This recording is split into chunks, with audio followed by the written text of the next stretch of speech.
Good morning, everybody. Welcome to the June 26th edition of the Intuit Developer Friday Morning Hangout.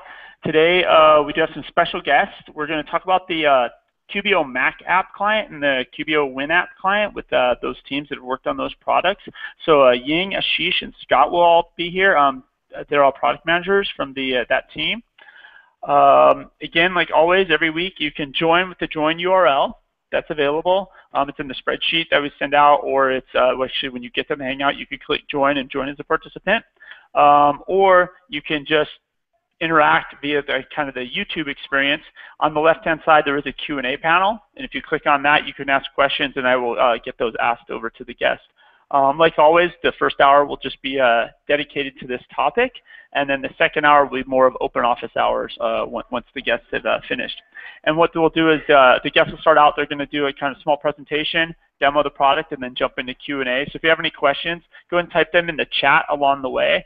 And then at the end, we'll definitely leave time for a deeper discussion and Q&A from everybody in the crowd. Also, just to talk about some of the upcoming chats that are coming up. If I can get to another screen, sorry about this. I'm going to toggle over.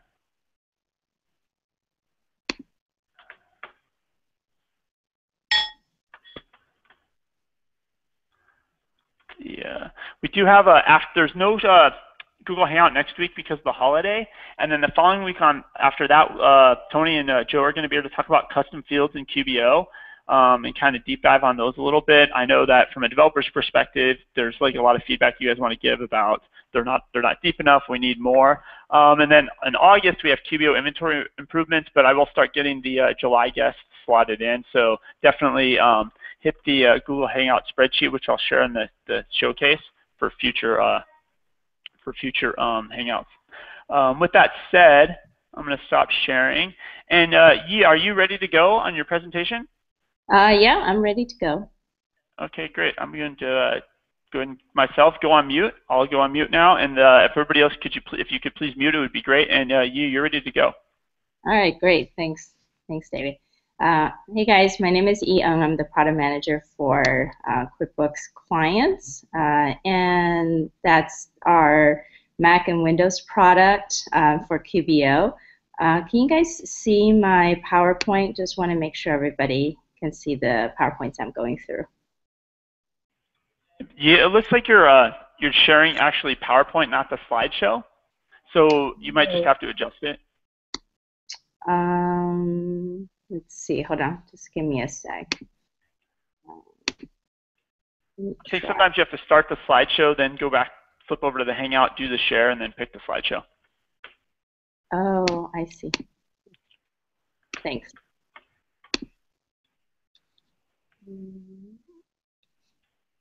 Try that again. Do that. How's that? Oh, it's perfect. Perfect. Thank you. All right. So just wanted to, like David mentioned, just wanted to set some context on what the QBO clients mean and how is it impacting our customers, and then I'll walk into demo. Ashish will go through the Mac demo. Oh, sorry, Windows demo. I'll go through the Mac demo. So in terms of what it is, I think every one of you have used Outlook in your day-to-day life, and QBO clients is a lot like Outlook. So think of it as a desktop client application that's on your desktop, that either on the Windows or the Mac desktop, and it has a cloud-based product in the back end. So just like Outlook, where your data is stored in the cloud, we have this client that's for QBO, and QuickBooks Online is the data that you see in the back. And the account is synced, meaning it is always online, so you do need internet connection to use the desktop applications, just like you would normally go to the browser and use your QBO. But instead, you have a dedicated client on your desktop that you can access to anytime. So this is not just something that we are doing here. If you look across the industry, a lot of these apps has been out there a lot longer than we have. Spotify actually is one of one that we've always compared ourselves to, Evernote, Dropbox, and they have a very sleek user interface on the desktop versus what you would get on the browser. So what is it, or what exactly does it offer? If you think about QuickBooks Online, and QuickBooks Online has all the capability of accounting, run your business, getting things set up, and run things on multiple devices, and has all the collaborations and the tools that you need to use.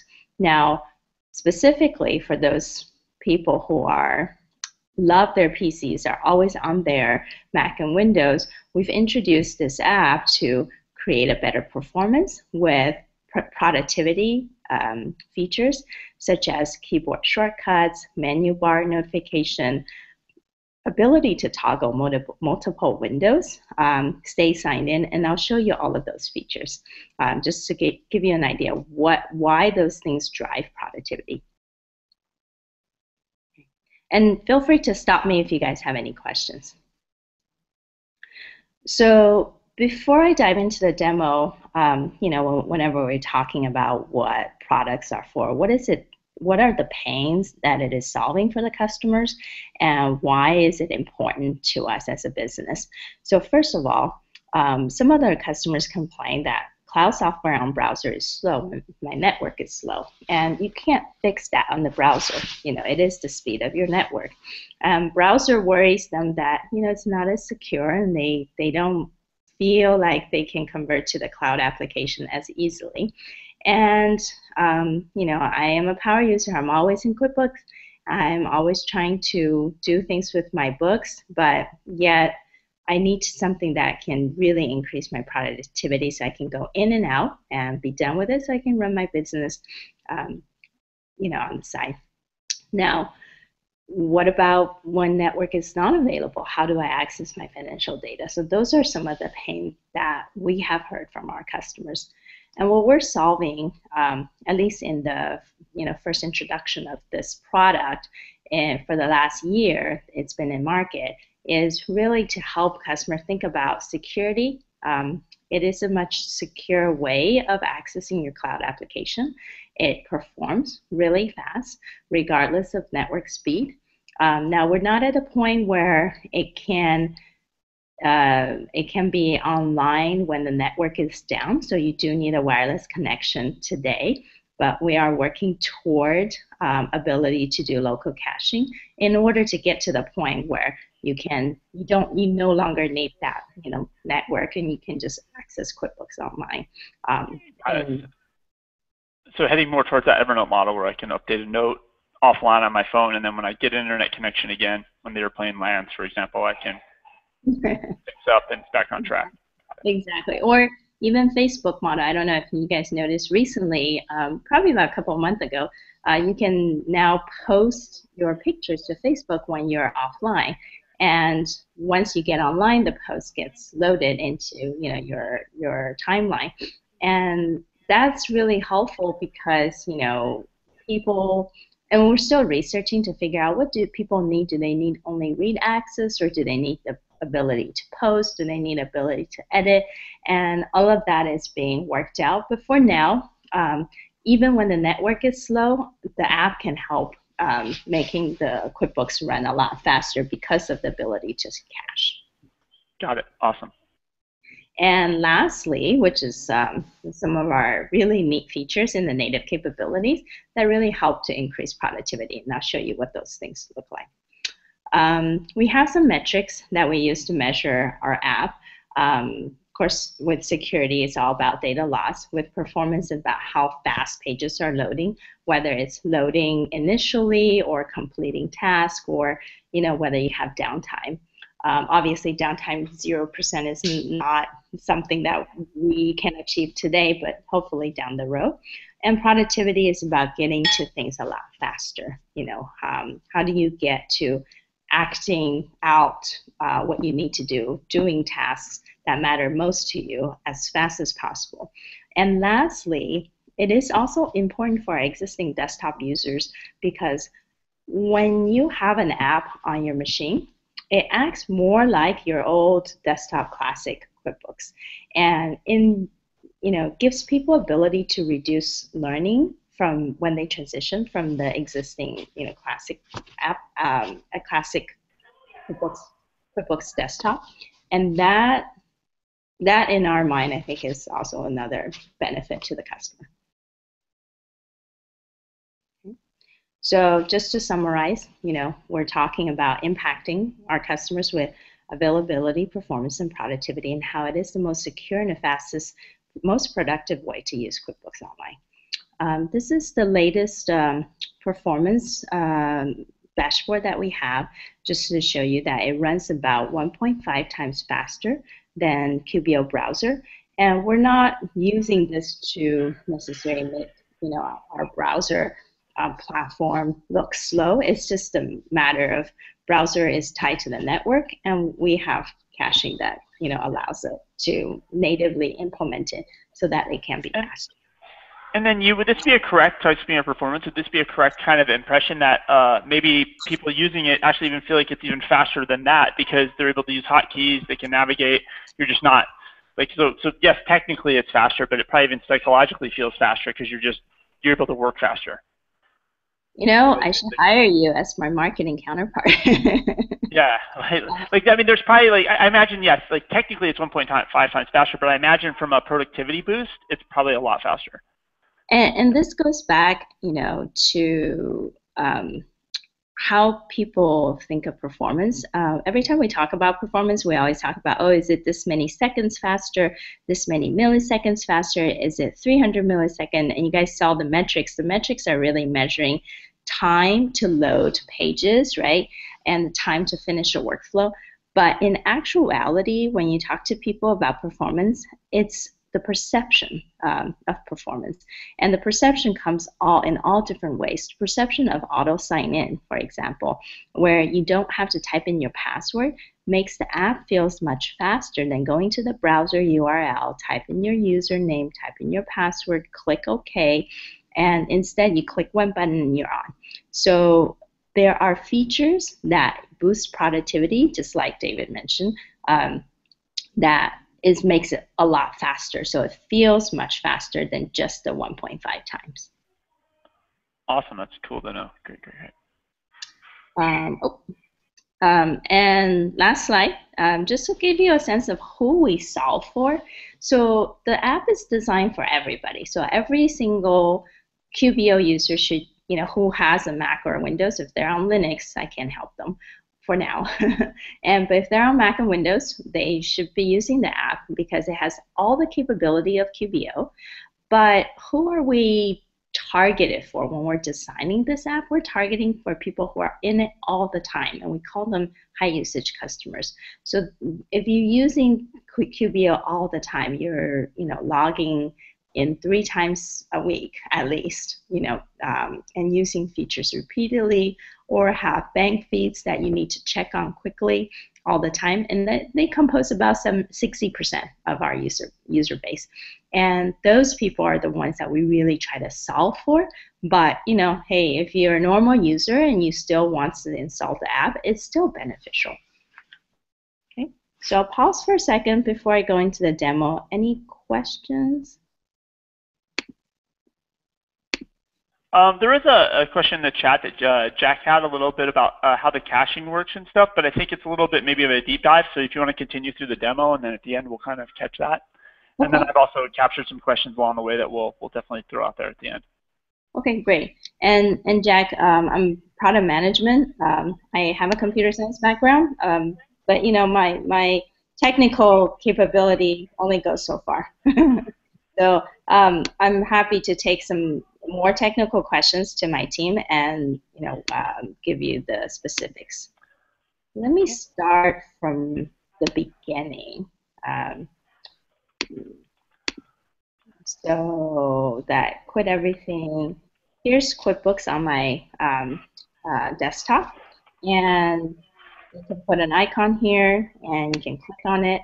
And when you click on it, it gives you the ability to sign in. So this is, let's say this is the first time. I'm going to just use production just to show you what that looks like. So as a first-time user, I can either start a free trial, which takes me to the sign up for QuickBooks Online, and I can sign up on the different SKUs. Or if I've already signed up, I can just go ahead and sign in. And just to clarify, right now, you're actually in the app itself right now. Right. Okay, got it. So it looks, smells, and tastes a little like browser visually, because you're getting that same, like we talked about before on the Hangouts, harmony is carried through all our stuff. So wherever you open up and look at QuickBooks Online, it's going to smell, taste, look the same. And yeah, and I think sometimes some of it is web view. So for example, when I click on the Start Free Trial, that is actually a web view that has a native shell around it. So wherever we can, we try to implement it, the app, in a way that's very consistent with the QuickBooks Online. So we don't have to re-implement these features. If Online already has it, we just incorporate. Great. And notice here it says stay signed in, and then if you've ever used Skype, you know that online you have to type in your username and password, but on the machine you can keep sign in, and that's kind of the native integration. So let me sign in for the first time. And selecting company is a little bit different, but essentially the idea is the same. And this works with any of my QBO companies that I might have available? Correct. And this is works with QBO and QBOA. So if you're an accountant and you're working on an accountant account, a QBOA account, that also works as well. Got it. Now, let me just take this product and just quit QuickBooks. So what happens when I come and launch again? I don't need to sign in again, right? I'm right there. Got it. So you're kind of getting, just my 30-second impression, you're kind of getting a web browser experience, like there's a back and a forward button and a refresh button, like a favorites type thing, but you're also getting those standard kind of hard menus that you may have been used to pre-browser. Like you actually get a reports menu and a company menu. Right. You actually get those physical menus. Okay, got it. Okay. So it's definitely very, very crossing those lines between that desktop world and the total SaaS-based browser world. Awesome. Yeah, and we've been calling it a hybrid app for a long time for that reason, specifically. And really to replicate a lot of the features that exist on the browser. So for example, favorites is the bookmarking feature. Switch company is here, so instead of having to go to the gear and find switch company, we will down the road be able to give people ability to customize the toolbar, so you can decide what you want to put in here. But for now, these are some of the very limited and small set of capabilities that we have, just to kind of get people started. So one of the things that you notice when you're in the app, and if you guys have a Mac, feel free to download the app on QuickBooks.com. And what you notice is it runs really fast. And the first time you go in there, you may see a small delay, but second time it's almost no delay, and it acts much faster in areas that has more records. Funny enough, so compared to browser, because its ability to cache, and I believe the caching stays on for 90 days on your machine. So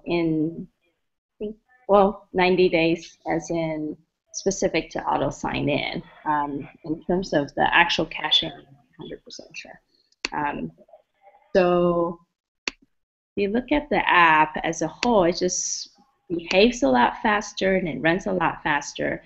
And one of the things we talked about is keyboard shortcuts. So here's all the list of keyboard shortcuts for the Mac OS X. And they're much shorter than you would normally get on the browser. So on the browser, it takes about 3 clicks to do a new invoice. It's usually a command option I or something. It's very hard to remember when there are 3 clicks, right? Whereas if you're here and you click on create a new invoice, the invoice comes in, I just use a keyboard shortcut to bring out this new window and bring out the invoice. So that not only you can use keyboard shortcut, you can also add a shift key to open a new window. And new window is another capability that we have in terms of creating that productivity. And you have different windows that you can access to and easily display across different monitors.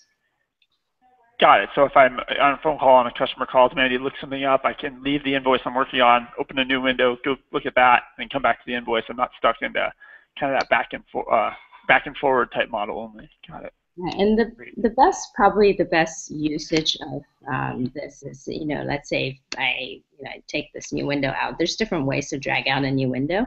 You can drag it out, you can double click on it, and typically what happens is somebody goes, oh, I need to look at a report, but then they left their estimate open, and then that number doesn't look right, so I'm going to look at my report and empty report and see what makes sense, and then I'll come in and make changes. Or another use case is, oh, I'm going to go to another company. I gotta go work on my other company for a little bit. So they switch over to the other company and they load the other company. And we're all, is this one working? Might be expired. And then if they come back to the previous company that they were working on, all the windows are still there. So if you look at productivity-wise, you can say, okay, I still have my estimate open, I still have my report open, and you start exactly where you left off.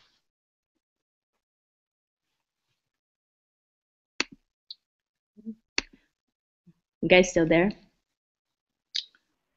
Sorry about that. Yes. People, I've most of the audience on mute for questions at the end, but I'm definitely still here, interrupting you. Another aspect which we are really proud of is in browser, you can't really, if you have multiple windows, each window doesn't update the other window, meaning if I'm creating an invoice in one browser, and this is a browser limitation, you can't expect the other tab in the browser to know what you're doing in the other tab. So if I'm creating an invoice, my other tab doesn't update whether the invoice, even if it knows that it's QuickBooks, it doesn't know that you're doing something else over on the side. Whereas in the app, we're fully aware of what's happening. So here, take a look at my invoice is 5366, okay, or open invoice, and I'm going to just add 1,000 for a design booklet. It's a very expensive design booklet. You have to use the hotkey to save it so we can see it without you moving the window. That's true, although I think I've forgotten which hotkey it is, but I should probably learn that. So if I add this to our invoice, here you go. You see that? Oh, okay, got it. So you've eliminated the need to do a refresh all if you're working in multiple browser tabs. That's right. That's excellent. That's awesome. And the best thing about that is more about trusting your data, because then you come back here, you don't have to reload it to make sure you have the right numbers. All the numbers are auto-refreshed. And you saw how it refreshed, right? It didn't refresh the whole page. It only refreshed the money bar and the numbers in it. So it's trying to make it not, not look as abrasive to the customer. Understand. Got it. That's great. Great. So let me just take a look. Some of the features I walk through with you guys are stay signed in. Keyboard shortcut. Print is one I haven't talked about. We have native print. So instead of on the Safari, you have different way of printing where you have to take your mouse and scroll over something, or our suppliers, for example, with checks and how checks prints exactly, you can make it print just right so that people don't have to install Adobe software to get the right PDF plugin to get the right printing structure, or Chrome prints differently than Safari. So today I'm using this browser, that browser, and my reports are coming out differently. Instead, you have an integrated native print that should give you, much more consistent of a printing experience. I talked a little bit about keyboard shortcuts and navigation. We talked about the toolbar that helps you do navigation. The advanced menu is... And Yi, if you go back to that toolbar navigation, yeah. Is that something that's only available to accountants, the ability to change the company there at the top, or is that going to be to, like, if I have 5 QBO companies, all 5 of mine will be there, or is that just an accountants only type feature? It's available for both. Accountant is actually a little more robust feature. Understandable. Okay. But the QBO side, you can, if you have 2 companies, for example, you also have the switch company ability. Got it. And then kind of on a cousin question of that, so because this does multi-windows, can I have one open for my one company and then a whole nother session of this open for my second company? Today we don't have that capability, and we're still waiting for I guess our customers to convince us this is the right thing to do.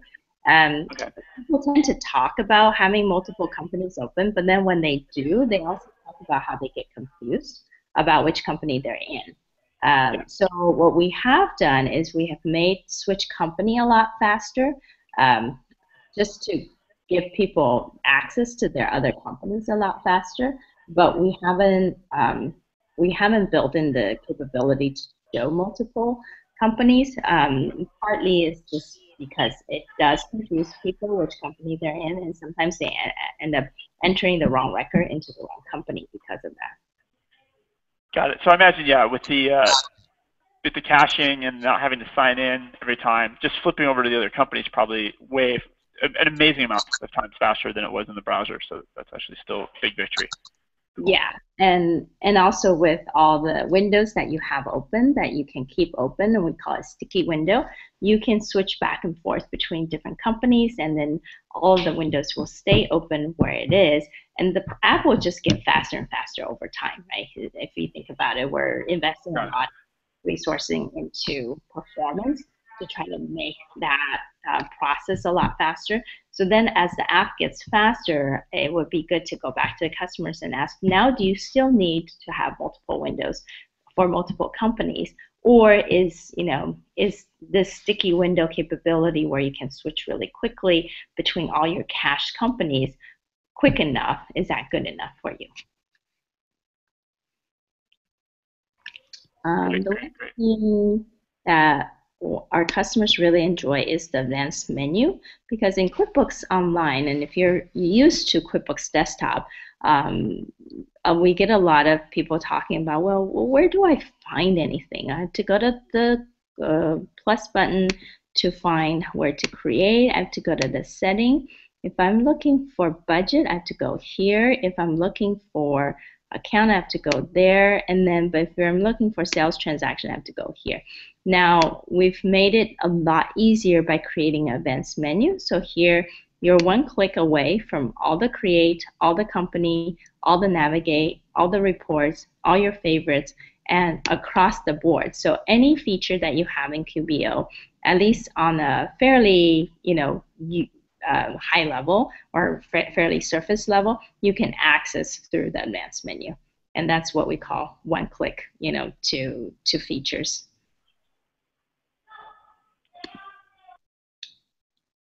And let me see. Favorites. I talked a little bit about favorites, just like bookmarking. We are adding features like folder structure to favorites down the road. But for now, any favorite pages I've bookmarked, I can go to it and it'll bring it up right away. And you see how fast it brings it up because I do have those pages on the already available. So that's amazing. If you have another vendor and say, okay, I want a favorite, just click on the star and it says save as and done, and it's right there. on your favorites. It's also right here. And the best part about favorites is, if you switch browser, you lose your favorite. But if you stay in the app, you have this favorite always with you. We're eventually probably looking at expanding favorites in a way where doesn't matter which machine you're on, as long as you have access to this company, it will be the same favorites. And then you can also probably customize your favorite by user. So accountants can come in and create some favorites for people and say, hey, this is what I want you to do, and this is what are the things that I want you to look at. And then when you come in, you can go to the favorite just to find the information that you need. So there's a lot of ways to leverage this for collaboration purposes down the road. And that's something that we're going to work toward.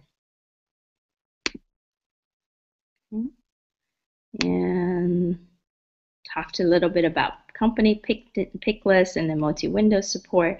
And then last, and auto refresh. Last but not least, have a feature called Quick View. Let me turn it on. It is typically on when you first start. I just don't have it on for this computer. And Quick View is ability to have alerts for QuickBooks Online right at your fingertips. So you have notifications right on the toolbar of the OS, and if you click on it, it takes you directly to that invoice, 1024, for example. And let's say you don't have QuickBooks on, right? So my QuickBooks is not on, but I have this little toolbar that alerts me. So if you have an alert that came in, say, oh, an overdue invoice, it'll give you a little number, 1, 2. Just like in Dropbox.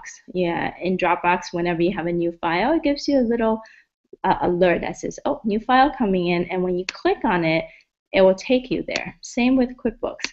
When you click on it, you want it to go to, oh, the new invoice is overdue. You want it to either remind your customer to pay or just take a look at it, click on it, you're right there. You're in the product.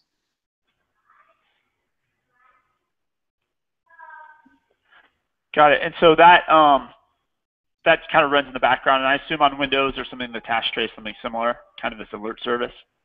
This is the only one feature that Windows Team doesn't have yet, because Windows 10 is the only one that has capability of notifications. So as Windows 10 comes out, we will be implementing this down the road.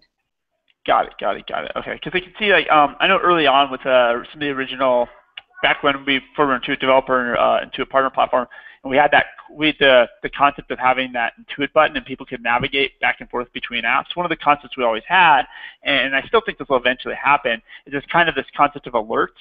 And so just like that, how you have the alerts and it takes you to invoice in QuickBooks, it'd be something that would be great long term. We open that up to developers. So if there's, oh, you have timesheets approved in T-Sheets, the alert would come up here and you could navigate from there to T-Sheets because of the open ID and just instantly pull that up also. So it's kind of it's interesting to see like that same mindset or the thought of the problem kind of coming to fruition. Now it's coming to fruition in a different way, but it's interesting to the same concepts happening. This alert kind of style concept and notifications. It's pretty cool. Exactly. And this is again, it sounds like you can be our marketer and our product manager. We're definitely looking at expanding Quick View to give capability access outside of just QuickBooks. Right now, of course, it's a pretty simple version, just to kind of give people an idea of what's possible. But if you can imagine, everything can run on the client, including all your third-party apps, and integrates with all the desktop apps that the third-party apps has, or if they're browser apps, then it integrates well with the browser app. And the alerts has the capability to alert you based on all the integration access points that you have within QuickBooks. Imagine how productive that you could be, right? All right. That's great. That's great. So I'll pass the ball over to Ashish. All right, I don't actually know how to pass the ball, but actually, all you have to do is stop sharing, and then he can just start sharing. Okay. Actually, I think technically versus like a WebEx, I think in a Google Hangout, you both can share at the same time, and then I can control who's broadcasting to some extent. But yeah. Thank you. Yeah, it was really, really cool to see that demoed. And then I think, Ashish, you're going to kind of show some of the Windows client stuff, and then after that, we'll definitely open the floor up to Q&A and deep dive a little bit. Ashish, we can't hear your audio. We may have lost your audio. Can you hear me now? Yes, we're good now. Okay. Thank you very much, Yi. That was very helpful. And I'm going to switch over and show you guys the Windows app, the Windows version of the QBO client. So and Ashish, you might turn down your volume just one notch because I'm hearing an echo come back through your speaker and mic. Okay. Is that better? Yes, that's better. Okay, so are you guys able to see the Windows app screen, sign-in screen? Not yet. You're sharing, but just a black screen, and your mouse cursor is moving. So give it a second. Maybe it's not caught up yet. If not, you might have to try to share again. Okay, so let me maybe try signing into the app, and that solves. Nothing. Is it a second monitor or anything like that? No, I don't have a second monitor. Maybe I should stop sharing and start sharing again. Yeah, stop sharing and then try again. Maybe it just didn't. Like I could see your mouse moving, and other than that, it was a black screen. So try to share one more time.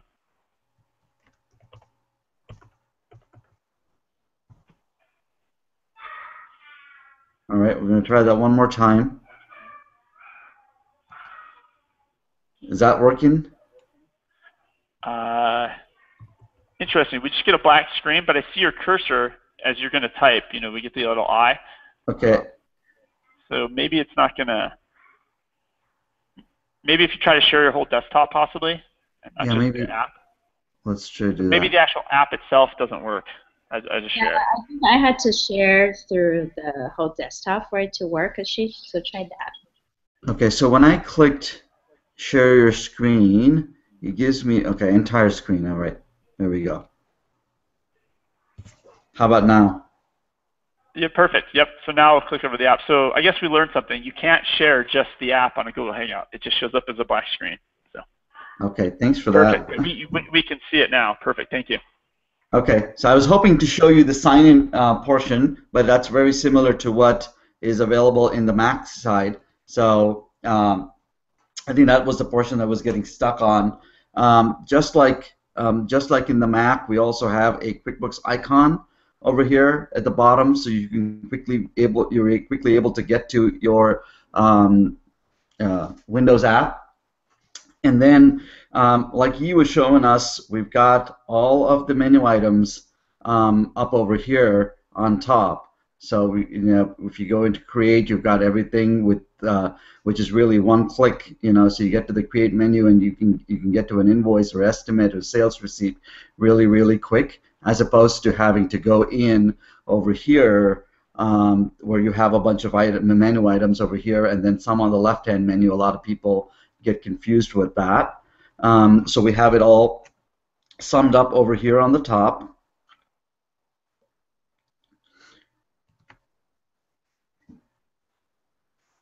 And then just like with Mac, we also got keyboard shortcuts. So if you want to get to an invoice or an estimate for an invoice, all you would do is Control-I, which I just did, and bring up an invoice. For some reason, this one's a little slower than usual, but you can go ahead and fill in your invoice. And just like the Mac app, you also have multiple window capability with the Windows app as well. And that's so just to clarify, so the Mac app is currently available to the general public right now, correct? But the Windows app's still not fully baked. It's kind of very early, right? It's not out there yet on the market. Like you can't just go to a website and download it yet, correct? Yeah, so Mac app has been in the market for about a year. About half a year it has been in App Store, and then we just made it available on QuickBooks.com in the last 6 months.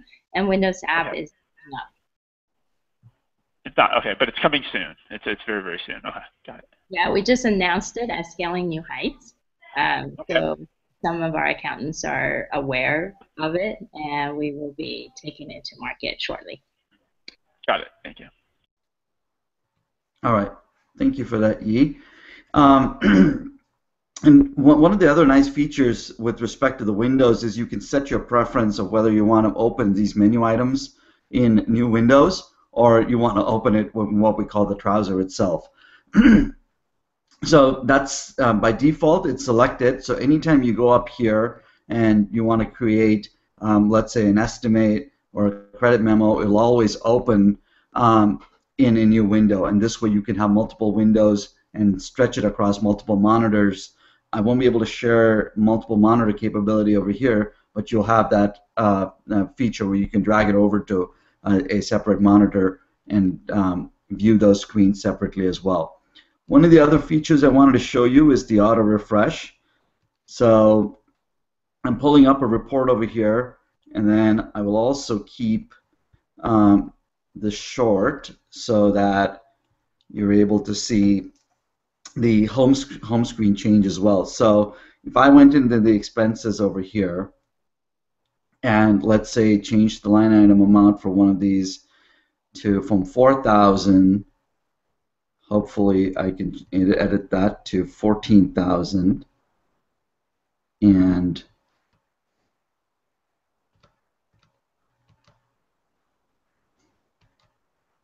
okay, for some reason this won't allow me to edit, but I think it's probably similar to what you showed then, so you could, because it's cached, it's doing real-time updates.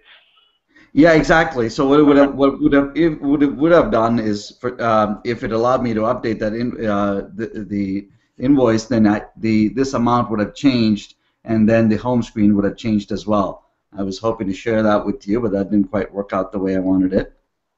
Yeah, and for those of you that, been here, I'm kind of stealing the thunder from Ashish in the sense that presenting the Mac one first. But all in all, just to give you an idea how similar the two apps are, the look and feel is a little more window-ish versus Mac.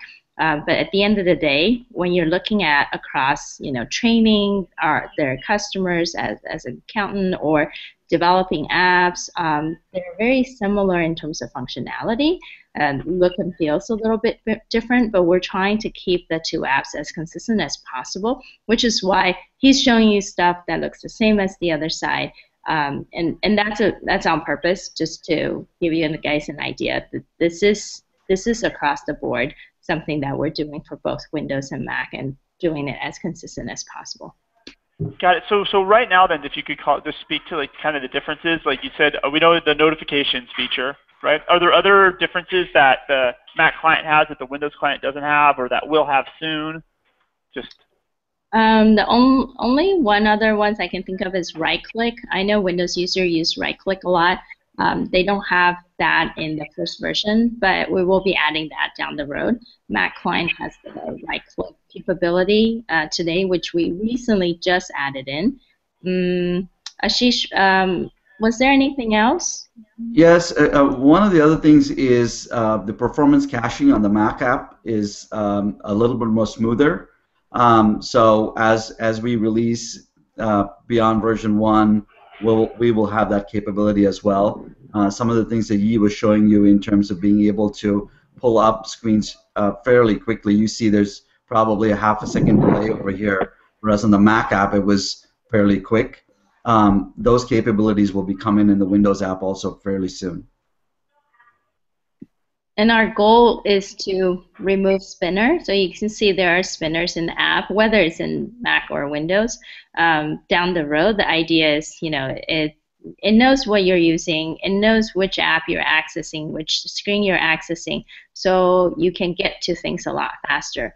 Now, infrastructure-wise, we will have to make sure people who are developing apps are developing, leveraging the guidelines of a Windows and Mac, leveraging all the native capabilities so that you can help create a faster app launch and experience for the users. But that's something that, we will need to work with the developer network to figure out the right guidelines for our third-party developers to get the right applications for these clients, and that's something that I think would be definitely something we want to strive toward. Got it. So, Ashish, I don't know if you have anything else you wanted to show us specifically. But if Well, not, we just can a couple of definitely, other things that okay. I was really quickly going to touch was the Switch company. That was very similar to what is available in the Mac app, and also we have the favorites, and that's all I was going to say. And Got it. these perform the same way as they do in the Mac. Okay, great. So we'll go ahead and open up the floor to questions. Again, if anybody's viewing this from the YouTube experience, you can, you know, if you're just viewing the broadcast right now, there is a Q&A panel. If you ask a question there, I will make sure that our guests know it and can address your question if you have one there. There's none there yet, Ashish and Ian, Scott, but they will. Hopefully, we'll get some questions there. But there are some questions in the chat so far. Definitely a lot of questions about caching. Like, how did you pull that off? How would caching work with multiple users if two people are changing the same data? So I think a lot of developers right now are just really interested in the caching. So if you want, Jack, go ahead and unmute, and I'll let you kind of ask first, and then I'll let Dave jump in with his kind of caching question. And then after that, I think Stephanie might even have a couple questions, and we'll kind of go from there. So, Jack, go ahead and unmute and jump in with your question. Hi, this is Jack from Matex. The question I had is that, given a situation where something is down and you're relying on cache, what happens when you have multiple users, somebody's entering payments, and another person is looking at the same customer trying to figure out if should give them more credit or not? It seems that they really need to have that information that the first user has been putting in to make a decision. So how do you see that working?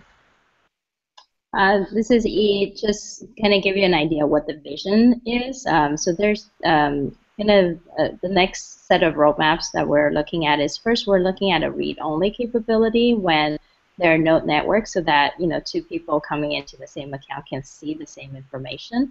And then we're going to look at post, ability to add an invoice to or add an estimate and add new records and transactions to your existing account. And when you post, if both people end up posting the same thing, they will have to reconcile the data somehow separately once people get online.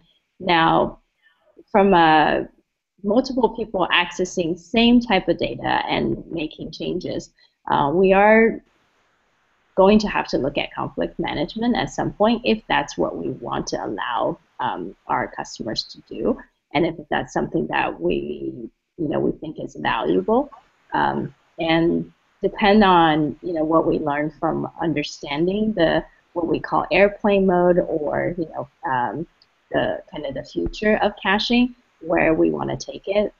It would be a matter of figuring out that conflict management. So got it. So it's kind of that same use case that's always been there, right? It's in the desktop multi-user days, we had this problem with QuickBooks Desktop that the two people are editing the same transaction at the same time. It's kind of existed in the QuickBooks Online situation, right? Two people are editing the same thing. But now with this, it's just it's the same use case. It's just how do you solve it differently with caching? It kind of is just an extra variable to think about slightly differently. Does that help, Jack? Yeah, I think so. It's something you have to look at, and I can see other problems too, where you're caching and you're creating invoices, and you got the issue where when it does come up, you might have other errors that pop up because of, say, duplicate invoice number, things like that. But otherwise, I think this is excellent, and I think it's a great marketing tool to get your desktop users into online very quickly. Yeah, absolutely. Ashish, did you have anything that you can add, color? I think you pretty much covered most of it. The only thing I would say is a lot of caching on the Windows side is happening when we're first opening up the file. So we're grabbing as much data as we can from your QBO file. That way, we're not having to make a lot of server clicks going back and forth, and that improves performance a lot, and that's where a lot of the caching is today. I guess it'd be nice too if you could have an API into that, so our apps can just go right into your app as opposed to going into QBO itself. I think there might be some benefit to that. Oh yeah, absolutely. That would be, and our goal is 100% of our users going to be on the app, unless they're traveling and they absolutely don't have a computer and they need to use the browser to access QuickBooks Online. if they have their computer with them, we expect people to be using the app going forward and as the primary access point. And if we develop products, third-party product, additional, partners that wants to integrate, I think the best thing is to try to find the best integration path and create guidelines and create ways so that the apps are interacting much nicely and much more seamlessly. Yeah, I can definitely see some sort of caching service available to developers to where you could pull some major parts of the data down, and then when you make your API calls, they're just going to be lightning fast. It's kind of a very interesting kind of going forward what this evolves into for sure. It's a good question, Jack. Definitely. Okay, thank you. Dave, you also kind of had some talks about how'd you pull it off via local cache or use refreshing. So I don't know if you want to unmute Dave and expand on any of these questions that you may have had. Sure, thanks, David. I came in late, so I missed maybe some of the beginning presentation explaining if there was any about caching. So I guess my question, especially with what you was showing on the Mac, and it sounds like the Windows client's already doing local caching. Is it all local to the computer, or is there some other place in the cloud that we're caching within these sessions? Right now, it's local to the computer, and we have some browser caching availability already. So if you compare when the app first launched about a year ago, this app was 4 times as fast as QBO, but we've been improving the QBO side caching, server-side caching as well. So that has, definitely made it a lot faster, which reduced the performance, difference between the two. And the idea is to make the app fast. The idea is not to make the desktop app faster than the browser, right? And so the faster we have the servers on top of local, then combining them together, we should have a much better experience. And in the Mac, you rarely see a spinner in a lot of the pages that you load on the second time, and that's where we're trying to get to. I really like that whole concept of that. Like, kind of that's the team's design principle of like design so there's never a spinner. Yeah. Right? Kind of, that's really a cool like vision that's easy to communicate across the team, right? It's really cool. We try to use it as you know what you're shooting for. Yeah, and one of the metric is less than 300 milliseconds, and 300 millisecond is how long it takes before a spinner comes up or before people expect a spinner. 500 millisecond is how fast you can blink, but 300 millisecond, is less than that.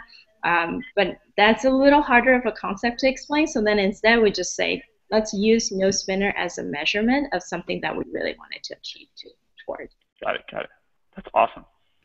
So then I guess to follow up, this is the first I've heard about this. I'm not a Mac person at all, so and I wasn't at Scaling New Heights. But is the goal, is this hybrid approach about data in the cloud, execution at the desktop? That's the goal of QBO right now, or is that just one of the goals? Depends on, if you're looking at internally, there are many different goals. Obviously, we are working toward making QBO much more robust, much more, performance-centric on top of, all the new features. But performance is probably one of the key drivers for a cloud-based application. Because what do we want customers to get? We want productivity. We want them to use the app as quickly as possible.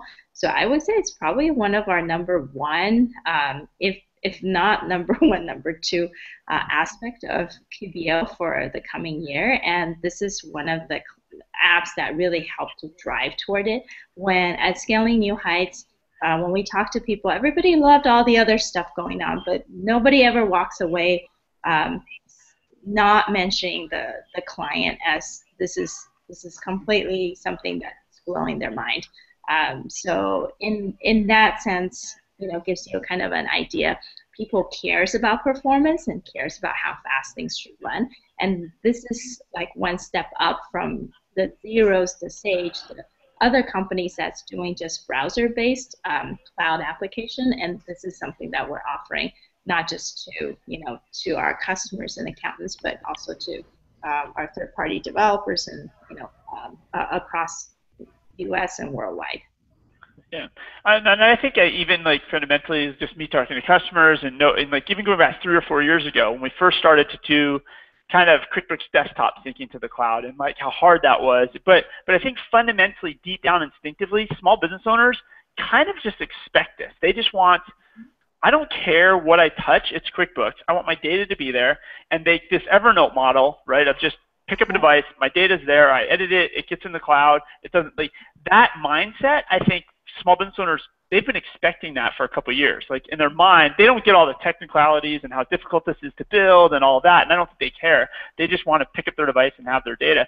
So it's kind of nice that we're finally kind of delivering now something the small business owners kind of just expected to get because they just, to them, they just think this is like no big deal. Why don't you make it, it's so obvious to them. They're like, why doesn't it just be on my desktop too? Like it's very easy, but obviously all of us being developers, we understand it's a little more difficult. But it's nice to know we're kind of catching up to the mindset and the expectations of where small business owners think we should be in the year 2015 and 2016.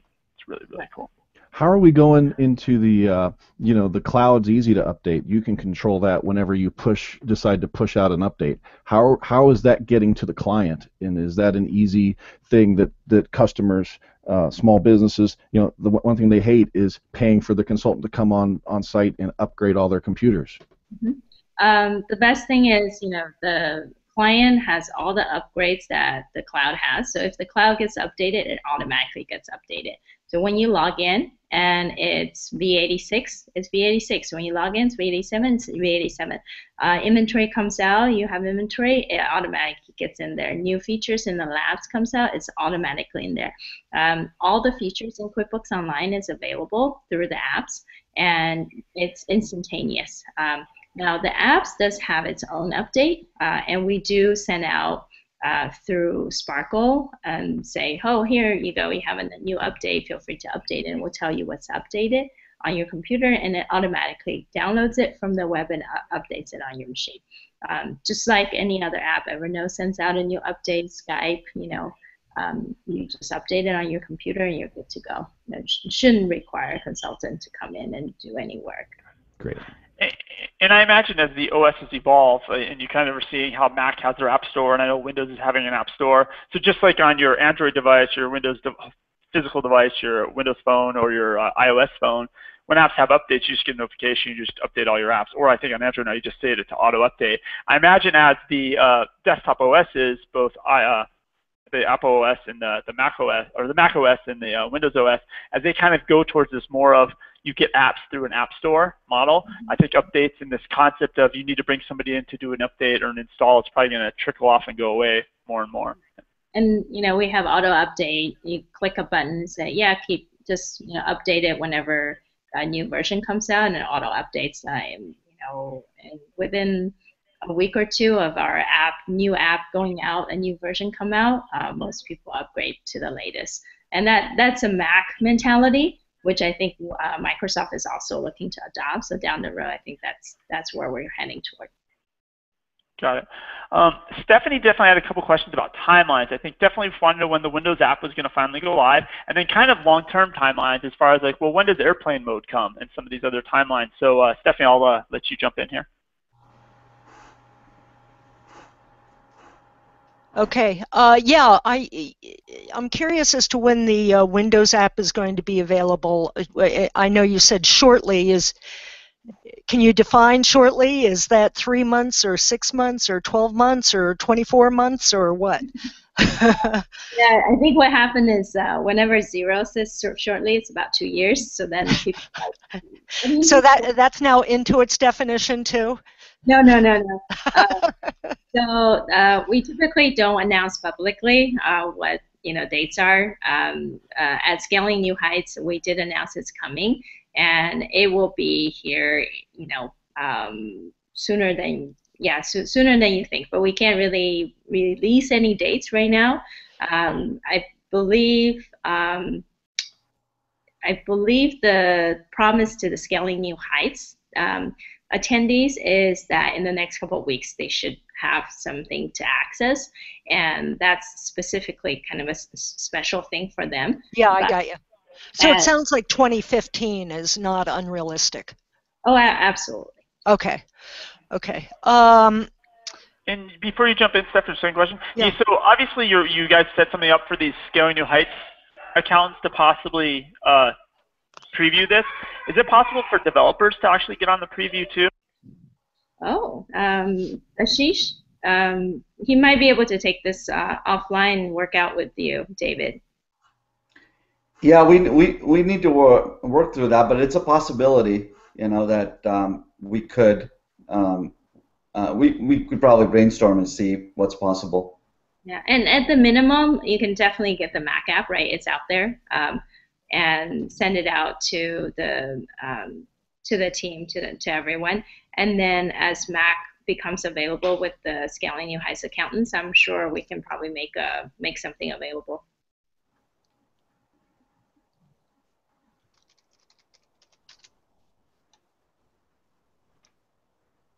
Stephanie, do you have any other questions?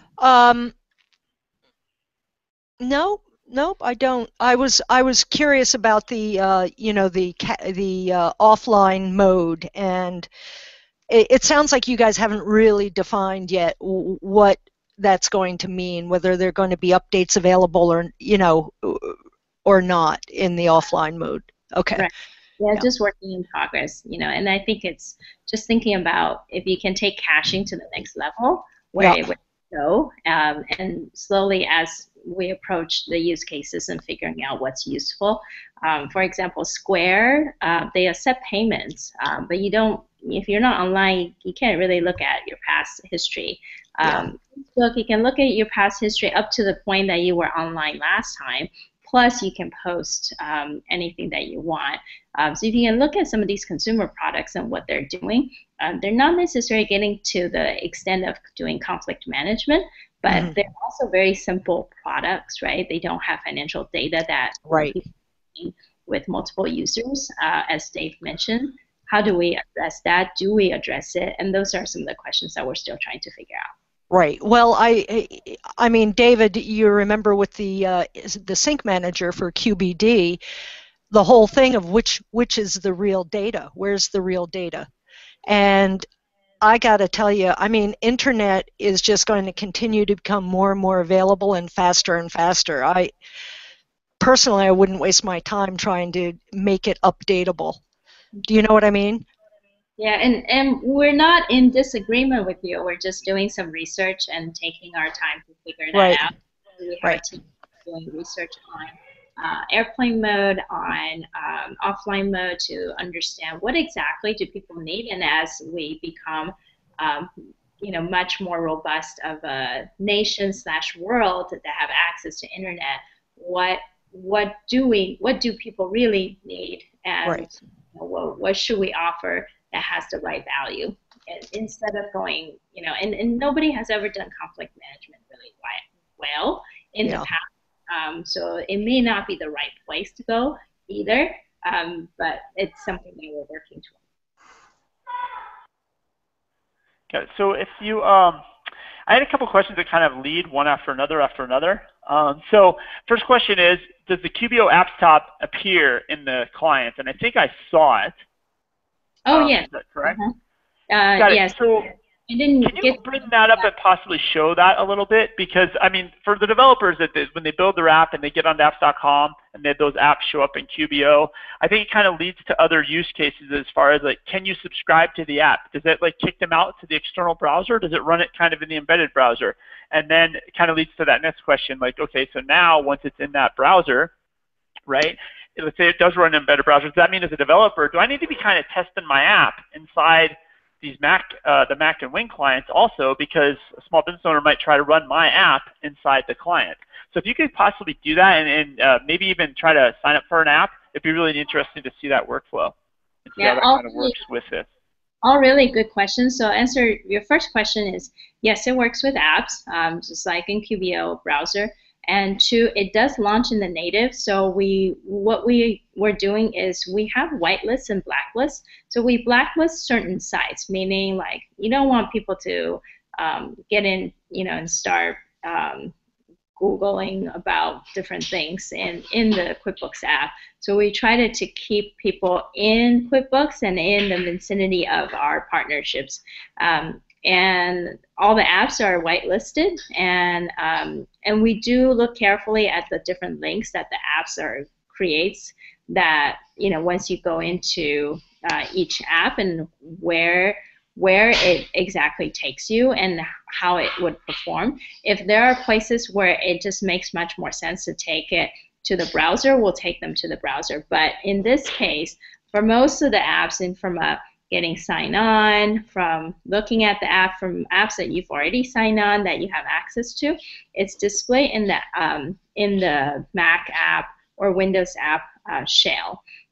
So signing up for the app and then also launching the app would all be as part of this. And to answer your second part of the questions, do you need to test it? And all, absolutely. And so that's something that we have definitely just started to work with our developer network and our team over there to say, hey, let our developers know that this app exists, or the desktop app exists, and let them know that they need to work with them to create guidelines, or at least let them know that this is there so that they can test it so that it works, right? And we do a lot of testing internally to make sure it works. But if the more we can get everybody who creates apps to make it work with the Windows and the Mac client, then less work on my QA team to do the testing. Got it. Yeah. So I think we have definitely, all developers have to go through a technical review to get on apps.com, and right now that tech review does not include testing on these clients, but I could see in the near future us possibly adding that as a requirement that your app has to work in these, or you can't be on apps.com. And that kind of makes sense, because ultimately the customer is just going to, just how they expect this all to work, they're going to just expect the apps to work inside of this. Arguably, this is like an embedded browser, right? If I say that term, that's probably and as Windows desktop goes into the public, you will see uptake of QBO users using the app a lot more. So Mac is only 30% of the QBO base, but Windows will compose 100%, right, with Windows going out. So you will definitely get more people using the app, which means I think our technical guidelines and technical reviews will need to include this going forward. Okay. And so when this uses the embedded browser, like just for developers, because obviously like you could be embedded in IE, you could be embedding a Chrome window, you could possibly a Firefox frame. Like as a developer, like which when I'm developing my SaaS app and I need to be aware of this, like what technology stack is this built on inside when it comes to the embedded? Safari WebKit. So if it works in Safari, most likely it works in the app. We have been asking even our own internal team on the browser team to test on Safari, which this is for the Mac app. And then I believe, Ashish, Windows is based on Chrome, is that correct? Yeah, it's the Chromium Embedded Framework is what it's built on, CEF.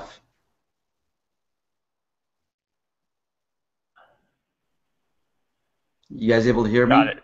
Yep, we can hear you. Got it. So as a developer, if I'm making sure my app works on Safari or Chrome, high probability it's going to be okay in these clients. Yep. That's correct. Okay, got it. Okay, that's good to know.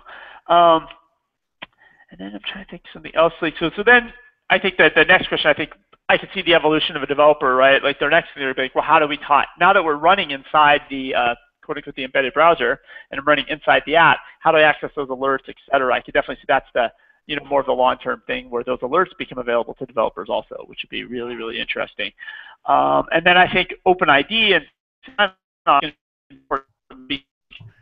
if the app's keeping you signed in as a developer, when it's time to open your app, if it's going to be open within the client, you don't have to, if they're already signed in, you don't have to ask them to sign in again. So single sign-on, it's going to really become, yes, it's a requirement. I know a lot of developers sometimes don't totally like doing it, but in order to give that customer the best experience inside of these clients, single sign-on is going to be really, really important. Yeah, and there, and lots of potentials with where we can go, and yeah, and I think those are really great ideas going forward. Yeah, No, this is great. I still don't have any questions in the Q&A panel from anybody externally. I don't know if anybody else has any questions. If not, I probably could let Yi and Scott and Ashish take off. Hey, Scott, you've been a little quiet. Like, what is your title on the? Like, what do you do with these two teams? Do you have anything to add? I have been a little quiet. So you can see my screen now. So I am, E, actually, if you didn't mention it, is going to be going on maternity leave in about a month and a half. So I'll be taking over her role on the features team. So I'm just starting to take more of an active role with the team, but I'm currently over desktop Mac.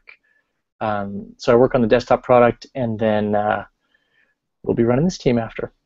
So Scott will be the new kind of the face of the Mac. And going forward, if there are things that you wanted to get Scott to work with your team to figure out what are the technical reviews, what are the capabilities of Quick View, what are single sign-on credentials that we can leverage, and how to work with the engineers. He's the product manager for the engineering team going forward. Awesome. This has been great, great, great. I'd like to thank the three of you, Ashish, Scott, and you for coming. This is amazing. Really looking forward to seeing this get rolled out more. I don't know if anybody else has any closing comments, closing thoughts. If not, I will probably stop the broadcast here soon. The rest of you that are still here, if you want to hang around afterwards, I kind of will just open up the floor to kind of more open office, general Q&A, not so much specific to the Mac and Windows clients. But thank you very much for coming. And it was a joy having you guys today. Yep. Great, thanks. Thank you for having us. Thanks for having us. I'm gonna stop the broadcast.